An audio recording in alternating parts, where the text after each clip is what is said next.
For the purpose of this study on psychological therapy for post-traumatic stress disorder or PTSD, I interviewed a 37 years old female who currently works in a private company. She is a single mother raising 2 children and has faced significant life challenges that contributed to the development of post-traumatic stress disorder.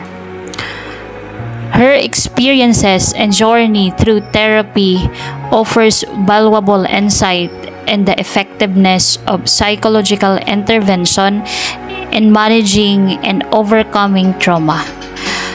Through her perspective, this study aims to highlight the real-world impact of therapy on individuals coping with post-traumatic stress disorder. So once again, good afternoon and good afternoon. I just want to say thank you for joining me this afternoon. Actually, in this interview, we will be exploring an important and often misunderstood mental health condition. So, post-traumatic stress disorder can affect anyone who has experienced or witnessed a traumatic event, and it is impact on mental, emotional, and even in physical well-being can be profound. So, this afternoon, we aim to shed light on what post-traumatic stress disorder is. So, how it affects individuals and the steps we can take toward greater awareness, support, and recovery. So, let's begin our first question. So, I would like to ask if you are now ready for this interview. Yes, I am. Okay. So, here is my first question. Could you share when and how you first noticed that a traumatic event was affecting your life? I notice when I feel alone and changes of mood. When you are alone and changes of mood. Yes. So that's it. Yes. Our first question, what are the most common symptoms you experience on a daily basis that indicate you may be struggling with post-traumatic stress disorder? What are the common symptoms you experience when post-traumatic stress disorder attacks you? Maybe a sleep disorder, mixed emotion. Dili na ako makontrol ang akong emotions, then always the flashback ang mga nahitabo. Then I feel good sadness. Sadness. So again, ang first nga symptoms is sleeping disorder. Second is sadness. You feel sadness. And then the third one is mag-flashback tanan ang mga dili maayo nga nahitabo sa imo sa una. And then ang fourth is mixed emotions. Like wala ka kasabuton sa imong debate. Okay. So our number 3 question, how do you feel when you experience flashback or panic attacks? Ma-feel na ko nga stress ko, and then makulbaan, and wala ako kasabot sa ako ang gibati. Okay. So mo na siya imuhang ginabati. Yes. Okay. Question number 4, what is the hardest part of living with post-traumatic stress disorder for you? Hardest part kanang mag-flashback sa ako ang mga nahitabo. Then di ko kabalo ko sa ako ang himuon, wala ko ma-stress pag mag-flashback or madunggan ako ang pangalan or event na nahitabo. Okay. Like for example, kung makadungog ka og kanang pangalan nga mo na siya ang nag-cause sa imuha dati og kanang ano, kanang trauma, so kana mag-ano ka, ma-stress ka. Okay. So question number 5. How has post-traumatic stress disorder affected your relationship with family, friends, or co-workers? So, paano siya naka-apekto? Apekto siya murag Sa family. Yes, sa first family. Lack of communication, dili na kaayong mag-communicate sa ako ang member of family. Then na siya gap. Okay. Sa friends, murag gaiwas ka. Gaiwas ko. And siya, murag dili ka gusto nga makihalubilo sa ilaha. Okay. Kay murag sa imong una, murag ikaw ang murag dautan, then overthink na ka. Sa coworker, same gihapon. same lang. Okay. So let's move on to our question number 6. Are there certain situations that seem to make your symptoms worse? When limbawan ay one of member of family kanang dili nimo siya namoy mga situation nga dili mo okay or namoy gilalisan, then dira mag-recall ang ma-stress na ko, mag-recall ang mga trauma nga nahitabo, mga event nga nahitabo. So kana lang murag misunderstanding sulod sa panimalay ana kana mo na ang mga situation nga paminaw nimo nga mas ni worst ang mga symptoms ng imong mga na experience. Okay. So atong question number 7. What are the triggers you experience? Katong mga nakapa-trigger sa imuha. Saan na siya nga mga kuan kanang situation? Pag kulang og support ang akong family. Kulang og support imong family. Yes, unsa pa? Kulang og support imong family like sa financial or emotional. Sa emotional aspect. Unsa yung example sa mga emotional like support sa family sa emotional halimbawa mag-trigger ako ang maka-feel kong sadness, then tinahan ko na ko kanang istorya nila or advices. Okay. So communication, dapat na communication within sa family. Kato lang. Question number 8. How do you recognize or determine when you are experiencing post-traumatic stress disorder? Sa unsa nga mga pamaagi? Pag sad. Pag sad ka, then stress. So kana nga mga situation, pag sad ka or stress ka, dira mo sulod ang kanang diha nimo mahibalan nga kanang naka-experience na sad ka og post-traumatic stress disorder. Tama ba? Okay. So question number 9. How did you start your healing journey? Nag-start siya through prayer. Prayer, then through family, communication sa family, and in spiritual support sa family. So kato, nag-start imong healing journey through prayers, and then katong na-feel na nimo ang gisuportaan ka sa imong family, especially sa spiritual. Okay. Question number 10. So are there any coping mechanism you have learned that help you manage your symptoms like breathing exercises or mindfulness? Yes, especially praying, meditation, and relaxation. Okay. So katong tulo.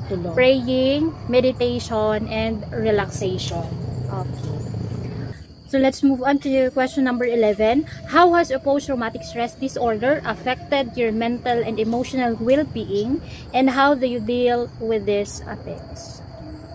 So, first, makafeel ko difficult to relax, concentration, then feeling shame, irritable, and syempre self-blame. Mo yun akong ma-feel na kanang sala jud ako kanang self-blame sala jud ako anong hitabo sa kuha like ana. Then siguro ma-deal na ko siya through divert na ako ang focus, like exercise, mag-create ko activities nga dili na ko mahununaan ang mga na kanang mga flashback sa kuha ang mga butang nga na cause akong trauma. Okay. So question number 12. How do you manage moments of extreme distress or anxiety? Being mindfulness, Okay. then dapat engage jud tao through prayer, meditation, acceptance of emotions.